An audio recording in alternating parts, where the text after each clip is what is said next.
Welcome back to another episode of Football Unfiltered. I'm here again with Liam. Liam, mate, how was your new year?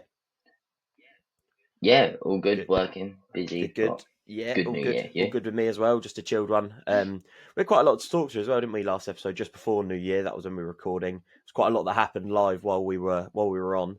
So we're gonna run through that today, aren't we? Run through the news. And then we're going to go through some more of our predictions and then look through some of the games that are today, in fact, of their recording. So yeah, we're going to start off with today's news. I'm going to start with one, then we're going to move over to Liam. Liam's got a bit of news, then I'm going to go, and then Liam's going to go again, and so on and so forth. Just then we kind of learn a little bit about the other person's news because we do our own research on the Football Unfiltered pod here.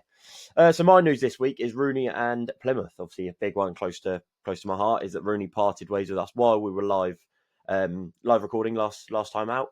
And that's massive news for me as a Plymouth fan. I think it's showing a real pivotal and important time for us as a club. Getting rid of Rooney, obviously, it's not a great thing. You never want to see a manager sacked, but it was one of those things where he did have to go. We didn't have a win in 9 games.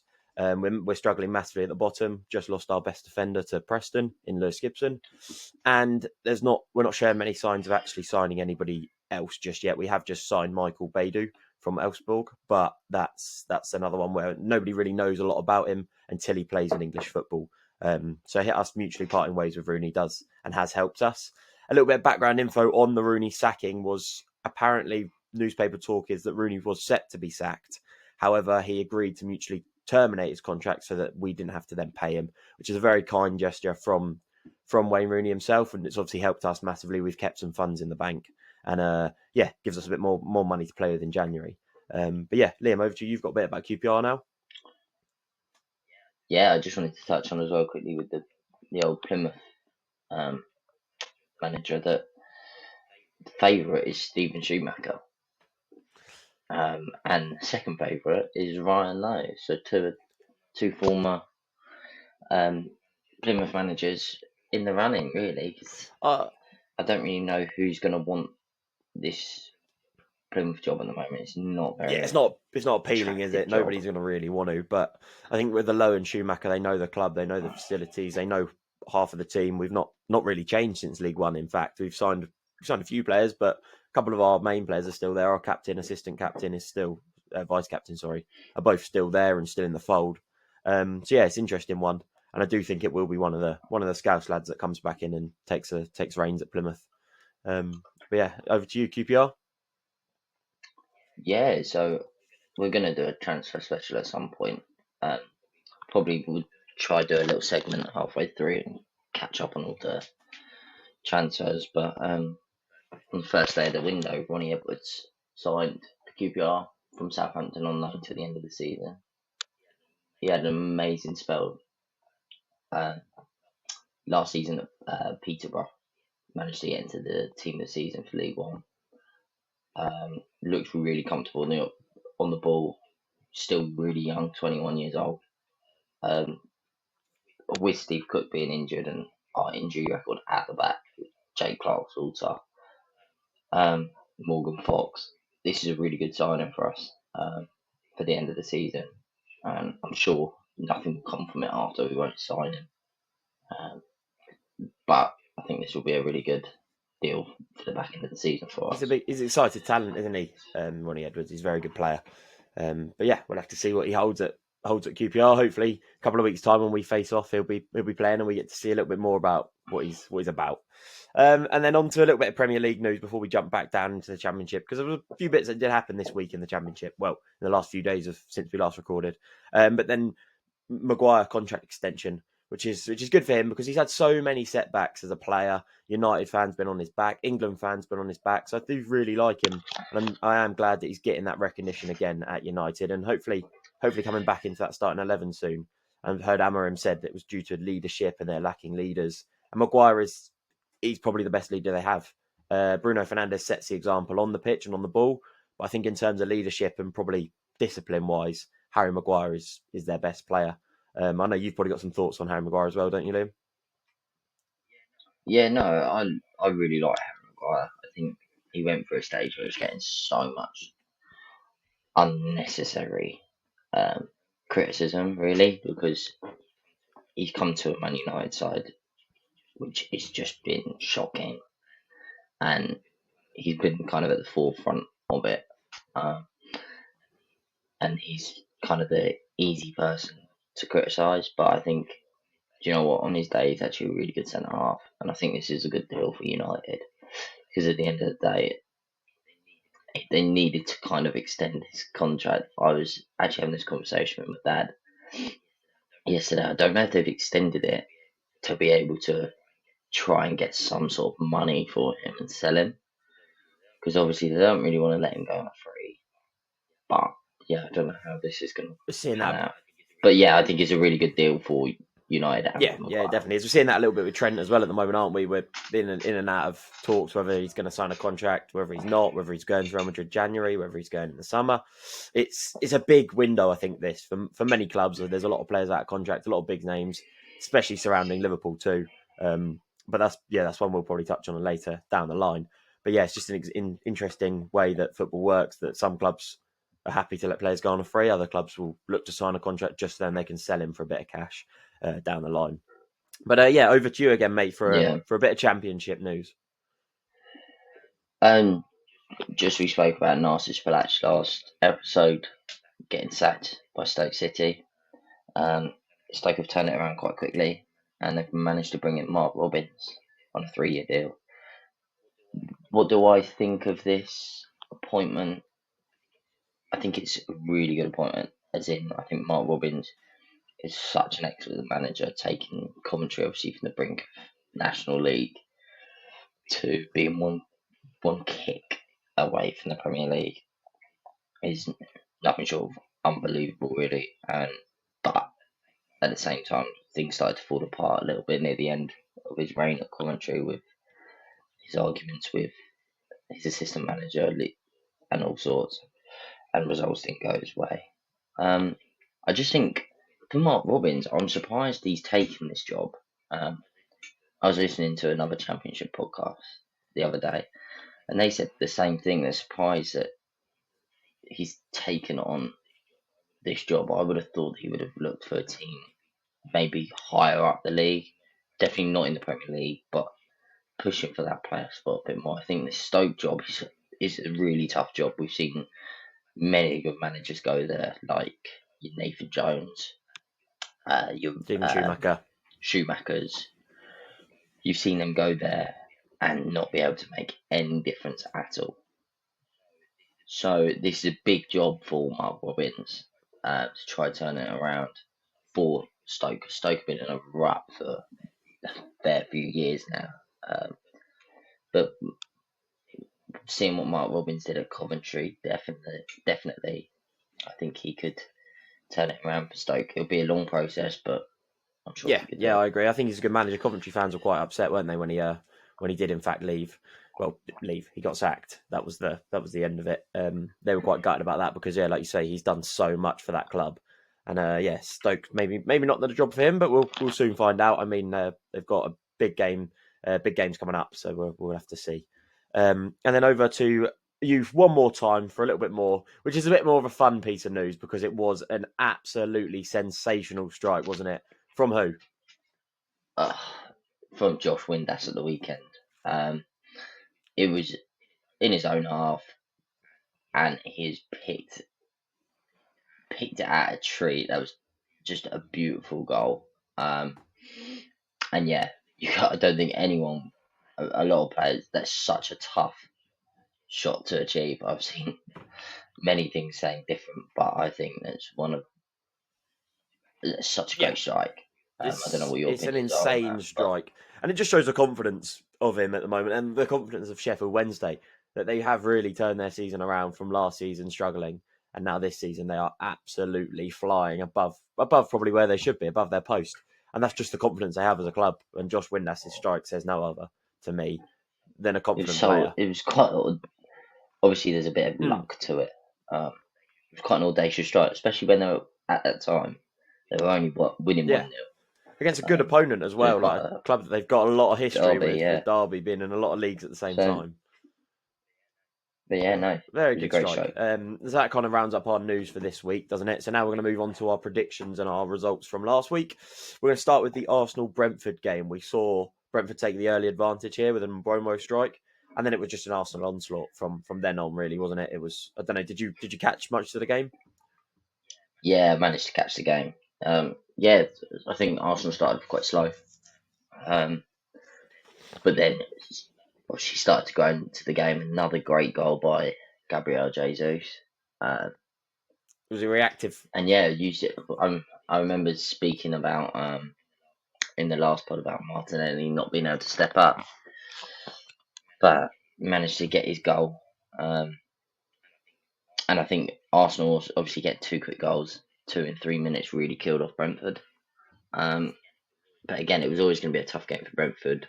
I called a draw. I didn't know which way this game was actually going to go. But yeah, no, this is a great result for Arsenal, and it puts a lot of pressure now on Liverpool to keep picking up results. Considering they've got a tough game this weekend, which we'll go on to in a bit. But We say tough; it is only United at the end of the day. But yeah, we saw Winieri. He stepped up massively, didn't he? That young lad, yep, first ever first start. Premier League start for such a young talent. It's insane. I mean, we've seen one 17-year-old last night in Littler winning the darts, and now we've seen another 17-year-old performing at the top level of Premier League. It makes me feel old. That does. Yeah, so we did see quite an orthodox Arsenal performance. Then it was 3 points that they took away quite happy from Brentford. Brentford being a bit of a bogey team for them many years whilst they've been in the Prem. But yeah, good result for Arsenal in the end, and they put that pressure on Liverpool going into this weekend. But yeah, definitely. I think this is again. These are the results that Arsenal got to pick up. The games that they've always struggled before at the G-Tech, go in there. So these are the games that they've got to overcome and try win, and that they are starting to pick up, be a bit more consistent and pick up results when they need to. So now they just got to keep going and hope for that Liverpool downfall. yeah, Really. yeah, that's what they're kind of waiting on, isn't it? And it, unfortunately, it may come. I may eat my words here, but it does not look like anytime soon Liverpool are going to start dropping points. But you never know with football. When no one ever thought City would be doing what they're doing this weekend, and for the weekend's gone. But yeah, now on to the Championship game. This was the biggest one of the weekend, wasn't it? Arguably for both of us involved, because Championship's ultimately the best league in the world. It's where the most enjoyment comes for fans. And Sunderland versus Sheffield United did not disappoint, did it? No, it was again a game that I didn't think would go this way. Sunderland keep their unbeaten record at home, obviously winning 2-1 at the weekend. Very quick first half, and then it all died down a little bit in the second. But no, again, an all-round really good performance for Sunderland. A great result considering the top 4 teams started to drop points. Obviously, they beat Sheffield United, Burnley dropping points, Leeds dropping points. This was a big result for Sunderland. It moves them closer to that top two now. And they can definitely start to push on a little bit. Yeah, what are your thoughts? The top five now. I thought it was a very good game. I did watch a bit of it myself as well. It was it was very good, interesting first half. A lot of goals, a lot of action, and then like you say, second half just die off a little bit. But I think that was because Sunderland were happy to kind of sit on what they had. The Sheffield United goal did come from a Mr. Sunderland own goal, Luke O'Nien. But yeah, I like to say it covers that gap. That gap's now 5 points between the top four in that league. Leeds at the top of that with a bit of a gap. But then other than that, there's 2 points separating second to fourth, which is insane. And going into January, teams are going to be strengthening, teams may even weaken. And it's such a pivotal time where games are going to come thick and fast again this month, just like December. And this is where teams do have to pick up points. So Sunderland taking that win over Sheffield United is huge for them. But yeah, so it's another good result for teams in the Championship. Another great performance for all involved. And you got any more to say before we move down the leagues? No, not much. Just that obviously Wilson Isidore getting on most of the goals, which is really good for Sunderland. A bit of a boost. But no, other than that, really, I just wanted to ask you a quick question, obviously about the table. Oh no, please don't be Plymouth getting relegated. No, you've got your top 4 at the moment. Can you see anyone else pushing for the top 4?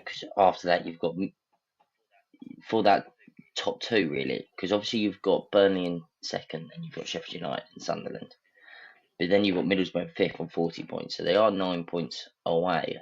But do you think them or West Brom are actually in the running still?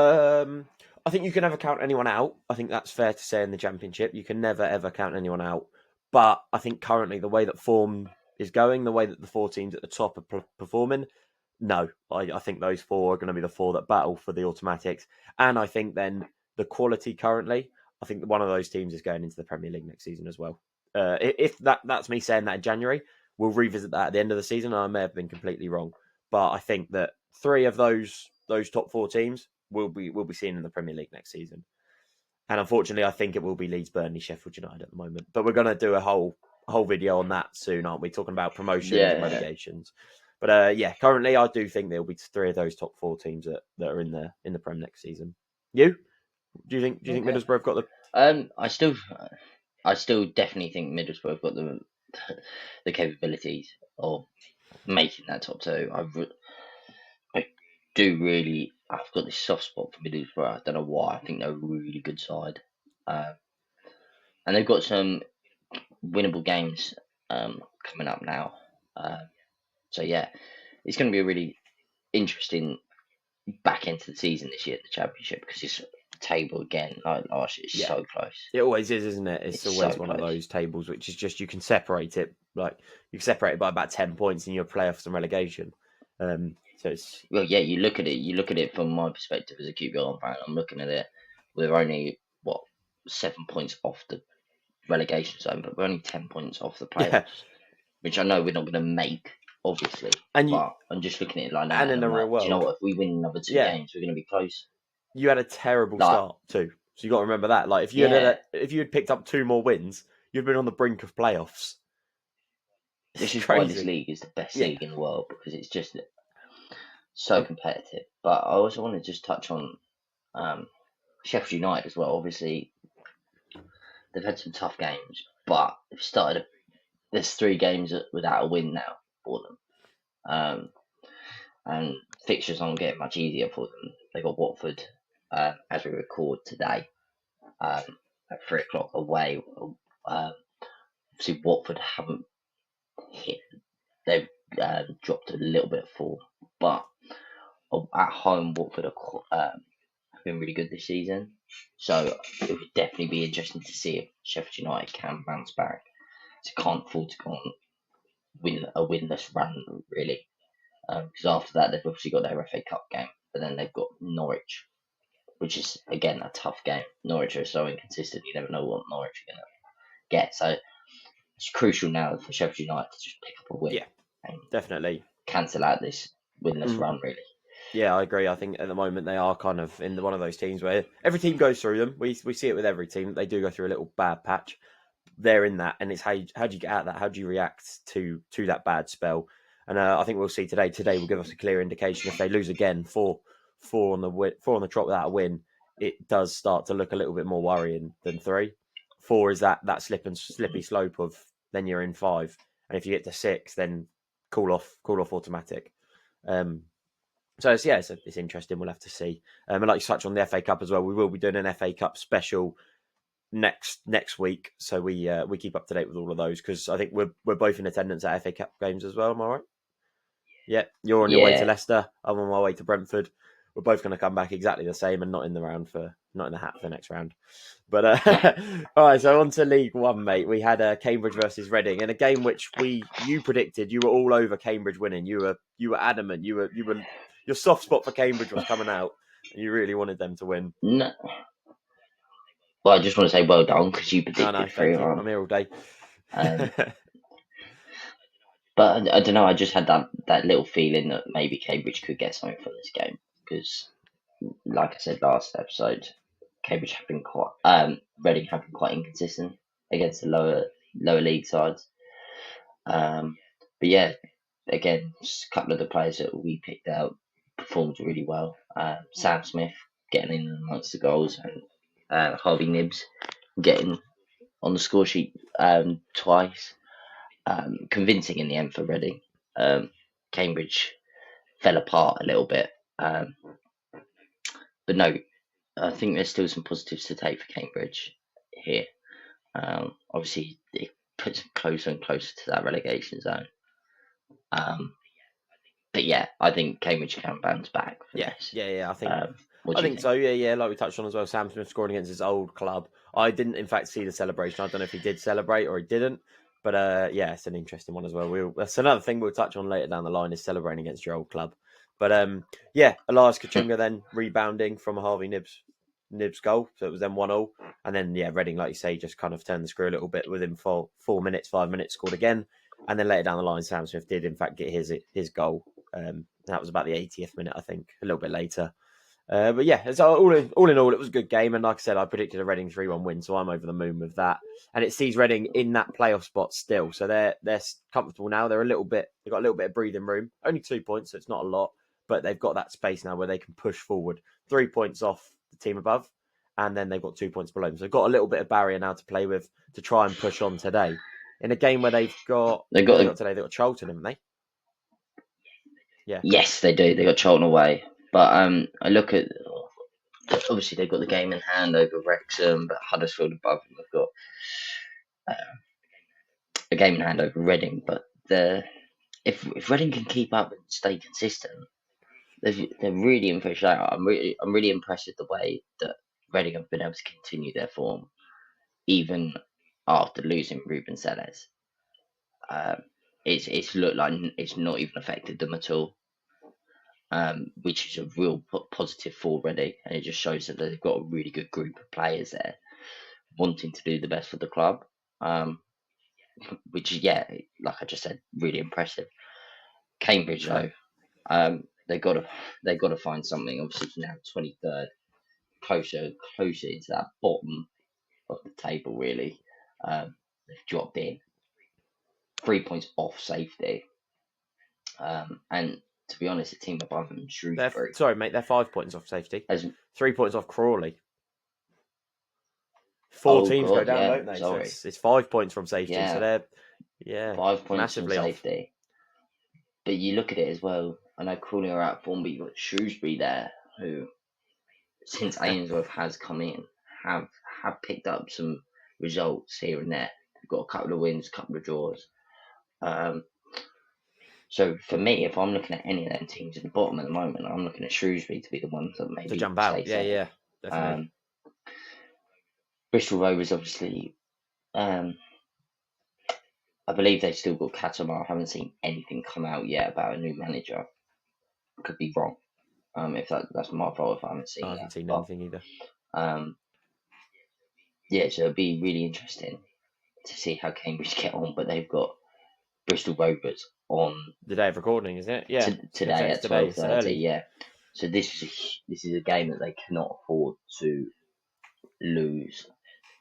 They might be able to get away with a draw, but really at home they need to really take it to Bristol Rovers and try and get a Yeah, win. 2 home games on the trot. If you don't utilise those, they're home to Reading now, home to Bristol. If they don't utilise that, then you can kind of call it all but over. I think come the end of January, you kind of know that clubs are going to be down, who's going to be up. It's kind of the It's back a end of the shame season because by that point, I isn't it? really think they've got. Yeah, it's a shame because I think they've got a good manager and I think they've got a couple of really good players in there. It's just not clicking for Hmm. them, and I don't know what it is. I know Gary Monk's football; he loves to play possession based, Yeah, and that's not going to work um, if your team isn't.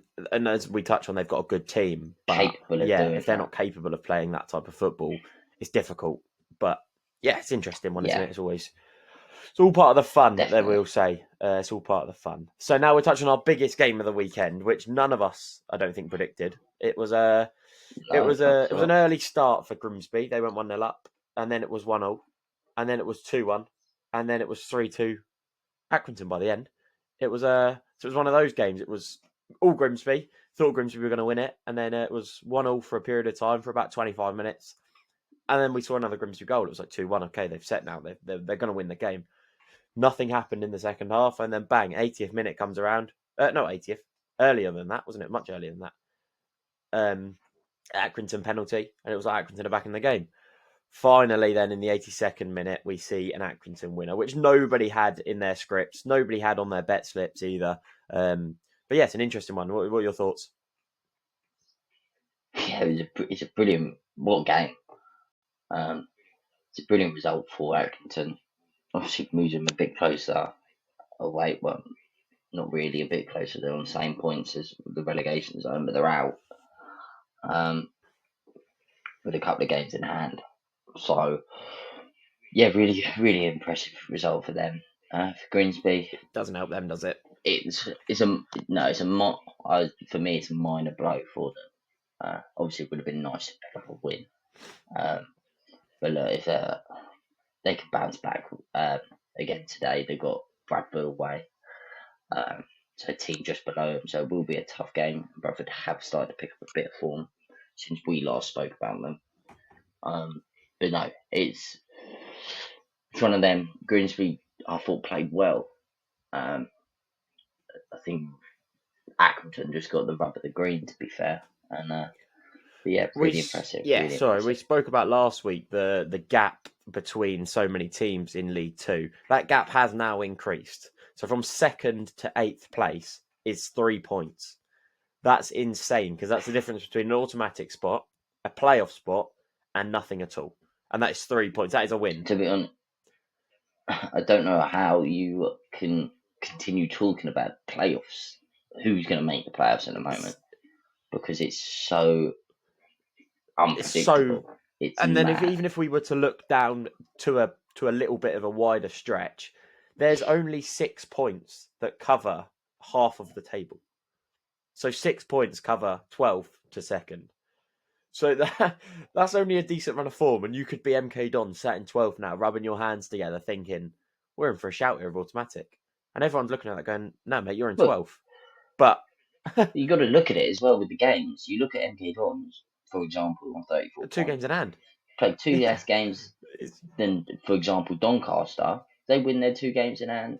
11 points. It's insane, isn't it? The team in third. Obviously, results would change a bit. The table would change, but you just got to look at it in that crazy league. sense. It is a crazy league. Like the only team that's separating everyone is Warsaw. Yeah, and that's because their gap in quality is just much better. But and then even if you look at the lower half of the table, you're talking Morecambe, final place of the relegation, not Carlisle. Carlisle are a little bit more out of it. I say that they got a game in hand, but I can't see them winning that. Morecambe 20 points, 26 points in 18th is Newport, so that's another only 2 wins. 6 points separates 5 or 6 teams. It's a crazy league, and it's a league that we obviously keep quite close quarters on, close eyes. But if people that are listening don't, that is a league we suggest watching, because not only are the games full of entertainment, but the league is always, it's fine margins all out. But yeah, it's great. Yeah, league. no, Great. But yeah, really impressive result for Accrington, obviously. And they've got quite a big game at the weekend against Colchester. So a team, a couple of steps above, positions above them. But I don't know what they'll be doing with player-wise, because obviously they've got a massive, massive FA Cup tie the week after away at Anfield. So will eyes be set on that? I'm not sure. It's obviously they've got a week to prepare, but Yeah, it's one of those as well, though. Will they go into that Liverpool game with the expectation that this is just a day out at Anfield? Because in form at the moment, I'm sure they will. Are they going to be taking down the giants that are Liverpool? I'd love to see it. It would be brilliant. It would be brilliant to see Liverpool knocked out by Accrington. I think that would make my year, and it would only be January. But yeah, so now back on to. Well, talking of Liverpool. Yeah, I was going to say it's on the topic of Liverpool. We're going to talk about tomorrow's 4:30, the biggest game of the weekend, the age-old derby between Liverpool and Man United. Over to you, mate. Well, I get my fancy team up to show the camera because we haven't had our update yet this week.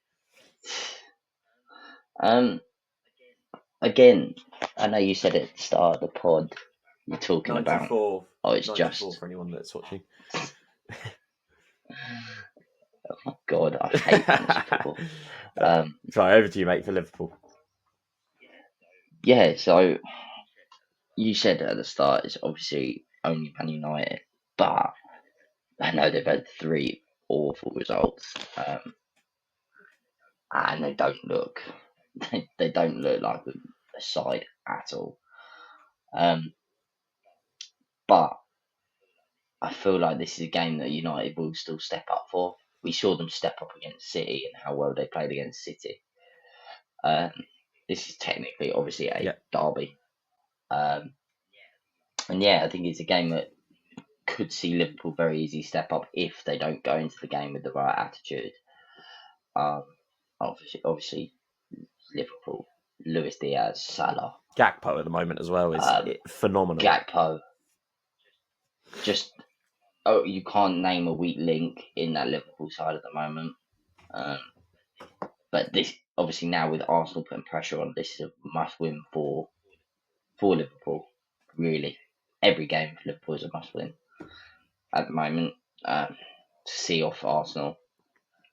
But yeah, what are your thoughts on this? Because I don't know, I can't see what way this could go. Again, I'm fully in Liverpool's corner here, unfortunately. Not that I think United won't have a chance. I just think that United currently are just a dying team, and they need some life. They need something fresh, and I think a transfer window will help them massively. But I think at the moment they're playing Liverpool just at that wrong time. 3 losses on the trot for United, and Liverpool do not look like they would lose a game if they were to play the best team ever. They are insane at the moment. The only thing that may be a little bit interesting for them is the fact that Konate is returning to training only today, and then Joe Gomez is now out. So they're going to be putting a youngster probably in at centre half with Van Dijk, which will be Quansah, I'm assuming. And again, he's no stranger to a big game, but who is a sensible centre back. I think he's a brilliant centre back. I really like him. Really good player. But that's the only real thing you could kind of look at and be like, that's kind of hampered Liverpool, not having Konate necessarily in. He may be back. We don't know for sure yet. We saw with Flecken the other day. They put out that they were 50-50, and then the team sheets come out and he's starting. So it's all mind games by the teams. But yeah, if Konate's fit, then I'm assuming he'll be taking that right centre back spot. Yeah, you talk about as well, just quickly about obviously United losing their last 3. It's not even the fact that they've lost their last 3. They haven't even scored in any of those last 3 games. It's worrying, isn't it? Like they have they have some really good players in there. Obviously, you've got Bruno Fernandes, Ahmed. You've got Højlund. I don't know. Is Højlund fit? Would you say? I don't. Højlund's still out. I think he's still out. Yeah, I think, well, he's recovering. I think he's on the recovery road. But it'd be interesting to see what happens with Xerxes. Obviously, getting subbed off. Højlund, is in the predicted lineup though. Højlund is set to start if he's all well. But you've got like Xerxes, who obviously subbed off within 32 minutes or something against Newcastle and getting booed off. What that must do to the young lad's confidence. He's just been the centre of the abuse, which to me, I think that's poor management from Amarin. I think, why could he not have just held off till half time and not done it in a situation for the young 100%, I agree. Like 100%. Nothing was changing between the minute that Xerxes come off and half time enough. If a goal goes in for Newcastle, it goes in. Xerxes not going to affect that. And whichever player you bring on for Xerxes is also not going to affect that. So you've just embarrassed him in front of the United fans to direct the attention off of himself onto a young player. That's my personal opinion on it. I just feel like that is so damaging for a young lad to come off like that. Really is. It's, in 33 minutes, you're getting subbed off, and then the fans. He's having a walk past all those fans back to the changing room, and he's just getting booed. It's embarrassing as well. It's embarrassing as a club. Like, you should never be booing your own players, but then your manager should never be putting your player in a position to have them be booed, if you know what I mean. Like, fans are in the wrong, I think. I don't think you should ever boo a player. He's not even been the centrepiece of their bad performances. It's not his fault. He barely ever plays. Like, he doesn't ever get on the pitch enough to make a difference. Yet when he does, he's booed. It's like, what do you want the lad to do? But you touched on the last 3. 2 of them at Old Trafford as well. So they haven't scored a goal in their last 2 games at home, which Old Trafford is meant to be the fortress of the UK. It's meant to be the biggest, best atmosphere, the scariest ground to go to. Like this, and this, and they haven't scored a goal there in 2 games. They haven't scored a goal in 3 games. It's not looking good for United, is it? And it's a worrying time for them. Yeah, no, I agree. This is worrying, but I just feel like maybe this could be a game that they bounce back in. Do you want to do your predictions at the end, or do you want to do them as we go? Yeah, we'll do it at the end. We'll do it at the end. We'll do it at the end. I just didn't know because I was looking through the lineups and the predicted lineups, and I was going to say something, but I'll hold it to the end if we do our predictions at the end. Okay, fine. So now moving down into the Championship, shall we? The big game of the weekend again. The East Lancashire derby between Blackburn and Burnley. Again, this is 2 really good sides. Blackburn have been really impressive this year. They made some really good additions in the summer. I'm sure they'll make a couple of additions in the window in January. But John Eustace has been a breath of fresh air for Blackburn, really, over this season and the back end of last season. It's been really good. A manager that I think really highly of, who's obviously assistant manager at QPR under Steve McLaren. And yeah, I just think what he's done at Blackburn last season, Blackburn was down there struggling really badly.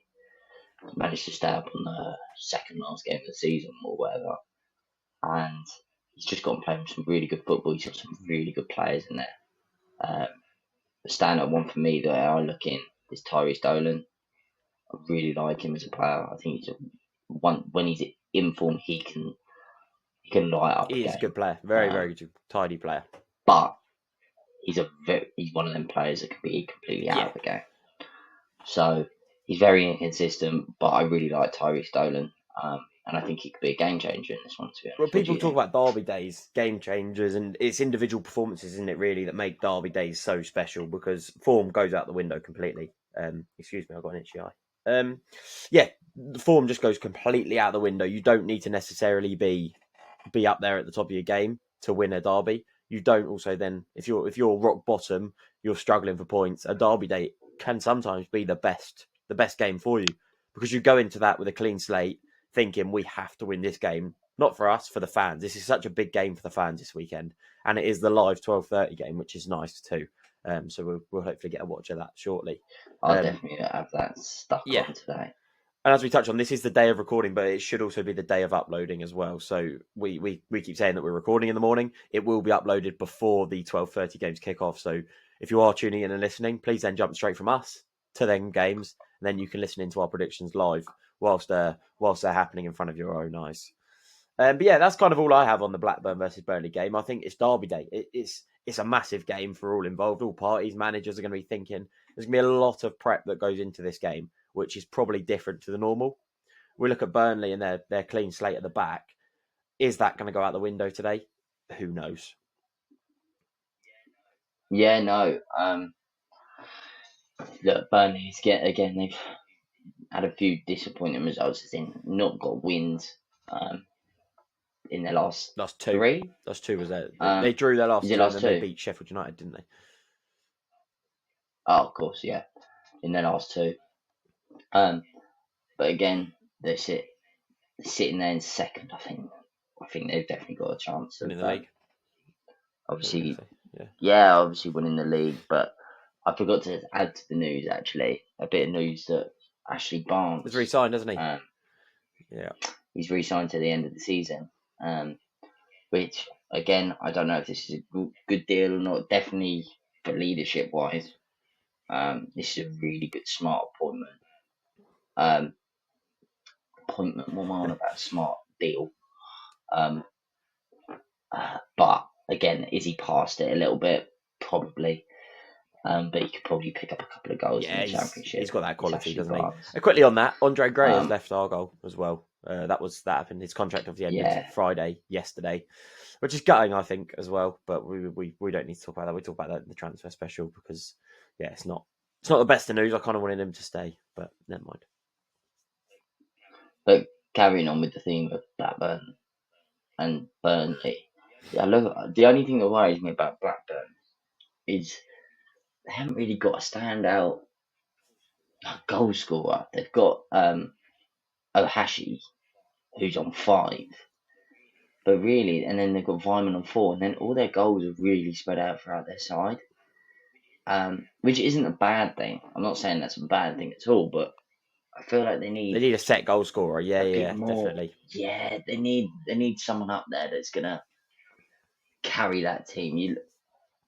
A bit further up the table, and I think that might be where they look to add this window, possibly bringing in another striker. But other than that, I'm not worried about No, I think Blackburn it'll be a at good all. game. And like we say, it's on live, so we'll be watching that. Um, but Yeah, this game I really see. I could see it going yeah, anyway. yeah, yeah. Basically, I don't know which way this will go, but that's the beauty of Yeah, it, I isn't it? suppose it So is. So down into League One now. With apologies, this may be a little bit shorter than the usual one, only by a couple of minutes. But we're cutting it fine this morning. Over to you for your Barnsley versus Crawley, a team that sits. I've actually watched Crawley play this season against Lincoln in the league. They turned them over and beat them 3-0. That is my only real first-hand experience with Crawley this season. However, I'm looking at the stats. I'm looking at the league table. I have watched many of their games highlights. They're sat in the bottom 3 at the moment, which is never bottom 4. Sorry, because 4 teams go down. They're sat in the bottom 4, just in it. Admittedly, they are only 2 points off with a game in hand, but they just look like a team that's lacking in all areas. They've lost 12 this season, which is, you may think that a team in the bottom 3, bottom 4, they should be losing 12. They've lost 12 possible, like, winnable games for them. They're not a team that should be rolling over to some of the teams that they've lost to necessarily. And I think that's where they really lack Crawley in particular. They're just inconsistent. No win in their last 4 games. They're struggling quite a bit. What do you think, especially about Crawley? And then we'll move on to Barnsley. yeah, Crawley. Obviously, they had a really obviously getting promoted last season was an amazing achievement for Crawley, but then they lost a considerable amount of players um, in the summer window, um, and I just don't think they've added enough strength. Probably due to finance as well. Um, but yeah, they've been really inconsistent. There's been some times that Crawley have really impressed me actually this season. They have picked up a couple of really good results. But look, yeah, like game in hand over Bristol's Rovers and 2 over Northampton, so they can pick up some sort of results. And they've still got to play both them teams. I don't worry about Crawley. I do think Crawley have enough, possibly, to just stay up. Yeah, I agree. I do Um, think I think they're going to be all right. So I was, I think Northampton are the ones at yeah, risk at the moment. I think they're the weakest one definitely. to drop in. I was just Uh, looking quickly there at the fixtures because I wanted to make sure that I backed up what I said. I said that they had lost a few games or drawn a few games which they shouldn't have earlier on in the season. So I went and watched them versus Lincoln. They After that game they drew 0-0 with Burton. They then lost. They had lost and lost again to Northampton and Shrewsbury. So these are games they should be winning. And you look at that as if they take 9 points from 3 winnable games there. They are well out of the relegation. They're fighting for mid-table and they're smack bang in the middle side. And there were games that they should have been winning. A couple of them at home as well. It's just a lackluster team all over, which just is so inconsistent. Um, but yeah, mm, that's my opinion on Crawley. I've got quite a strong opinion to Crawley. Obviously, they're more local side to me in terms of geographical location. That is. But yeah, over to Barnsley. Barnsley being definitely not geographically close to me. That's miles up the country. no, Barnsley have been really impressive this year. Uh, they're always in and around this area when they've been in League One. Uh, yeah, 3 games on the bounce with wins now for them. I can't see them losing this game, to be honest. Um, I know that's not my. I'm not going to say what I Predict just yet? Yeah, really predict score wise, but I find this very difficult to see Barnsley slipping up at yeah. home here. I think they've been defensively pretty solid. Um, And yeah, I think attacking wise, they can score a lot of goals. I've got a couple of standout players which I'll go over in a minute, but I'll let you talk But first. Barnsley, I So, what think do you think? Barnsley, yeah, like you say, I don't want to give away my prediction just yet, but they're a team on form at the moment, aren't they? They come off a 2-1 win against Wrexham. Wrexham being the standout, the big boys up with Birmingham in the league. They haven't lost in 3, which is always nice. We like a team on form. But then that loss did come against Leighton Orient, who are also up there, but a 4-0 defeat at home to Leighton Orient was probably the worrying times that were coming for Barnsley. But then they did turn it around with three nice wins there. I want to go for the prediction of your 2 players that you're going to pick out. I may be completely wrong because I don't know the Burnley team, Go. the Barnsley team as much, but I'm going to say one of them is Adam Phillips, midfielder. I have heard of him. I do know who he is. And then you're going to go for, I don't know.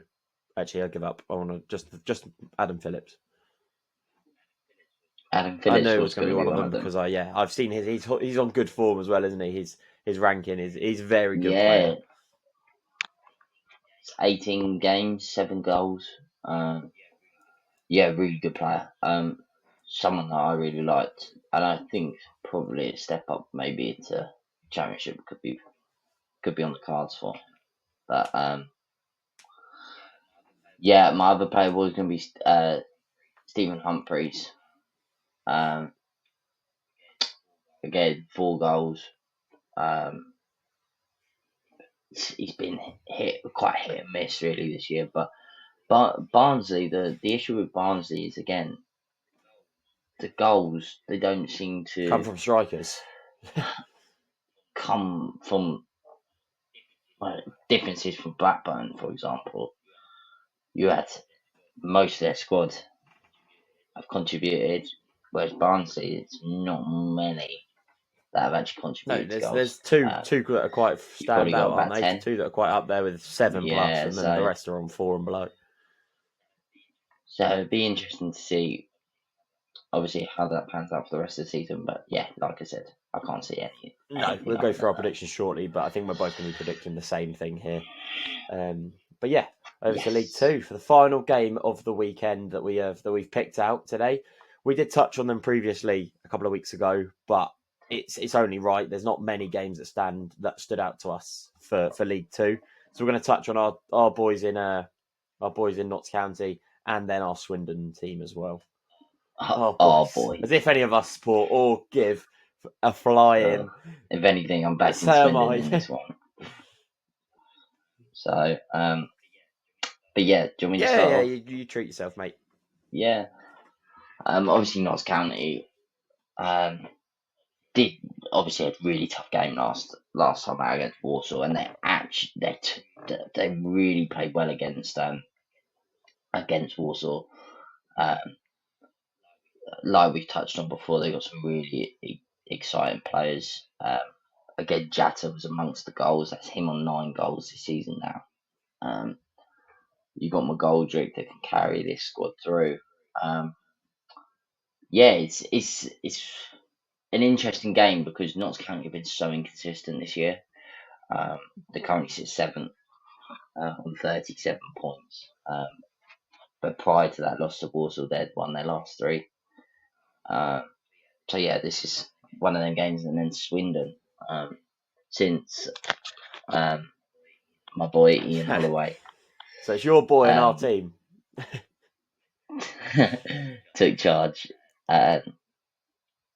of Swindon, he's really picked them up. He took them over when they were in 23rd, and now he's got them in 19th, unbeaten in 4. Um, yeah, they've been really, really impressive. Again, they've got a few players that stand out to me, which I'll go over shortly. But um, yeah, I really like Swindon at the moment. What they're doing, obviously, a really great result against Colchester the other day in a dramatic 3-2 win. But yeah, I wonder what your thoughts are. I agree. I think since Ian Holloway has taken over there, they've just turned their season around. They were a team that looked nothing at the start of the season. They looked like they were probably set and destined for for a relegation scrap. And I think if they continue where they're going, they're going to be more in the chance for top half of the table than down there. But yeah, then back onto Notts County, like we touched on them. Last time we actually spoke about them was their 3-0 win, wasn't it, against Bradford? Since then, we mentioned that they had 2 wins, and a loss. I've just got the games up now in front of me. So they had that 2-0 win away at MK Dons, which great result. Then they had a massive high scoring 5-3 against Cheltenham. And then they played Walsall again for the second time in the space of a month, which is it's not a great time. But if you are going to get them out of the way, Walsall, I've seen this. They're an unstoppable power, aren't they, at the top of that league at the moment? So if you're going to play them, you want to play them close in a close succession, get them out of the way, and then focus on the rest of the games. They now know they don't have to play Walsall again, which is probably nice in the back of their minds. Obviously, you never want to pitch out to an opponent and know that they're going to give you 3 points, but at least now they know that they can take every game and win all of them if they perform at their best level. But yeah, and then just quickly, while I'm still on League Two, while it's fresh in my head, I did just want to touch on, which I haven't spoken about, which I've been meaning to talk about. Not a short thing, I just wanted to mention it. Been meaning to talk about it for weeks. Is Bromley?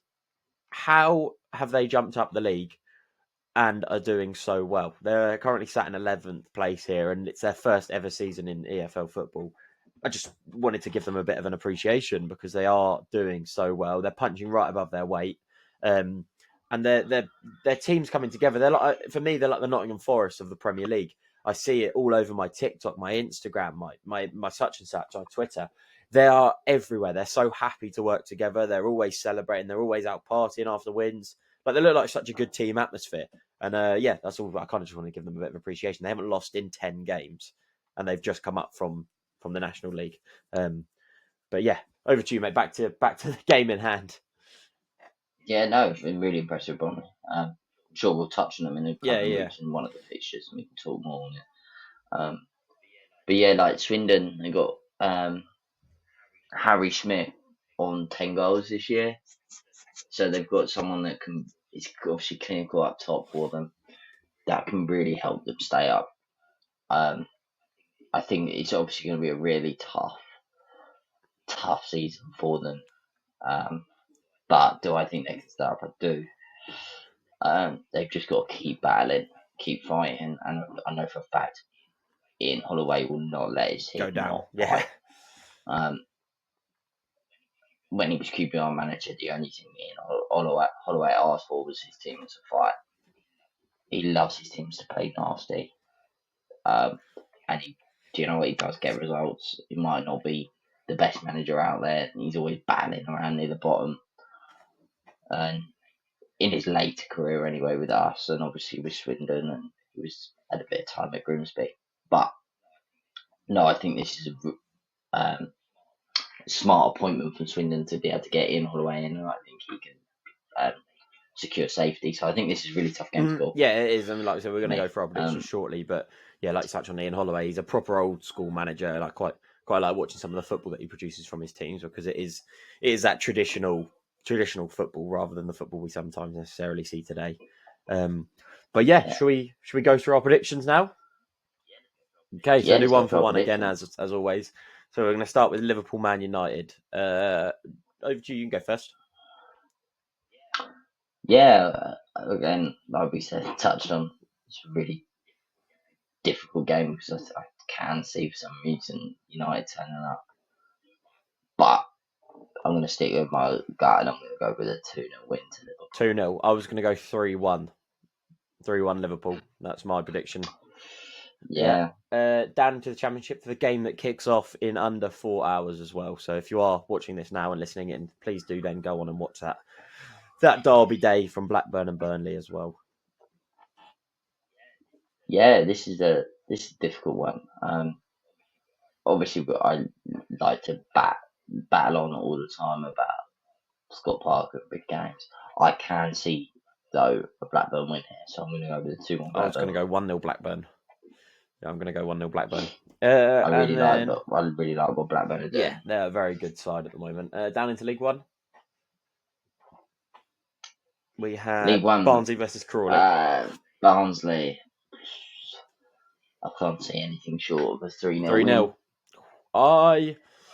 I'm going to change up the tune, actually. I was going to go for a Barnsley 2-0 win, but I'm going to go 1-0 Crawley. If I'm wrong, then I'm going to fall back on a 2-0 Barnsley. And then if either of those come in, then who's to say I didn't say that one? I'll edit the footage out. Okay. So, And Notts then versus Swindon. last game, I'm going to go for a 1-1 draw. Oh, you're just stealing all my results, basically. I'm going to go for a 2-1 Notts County win.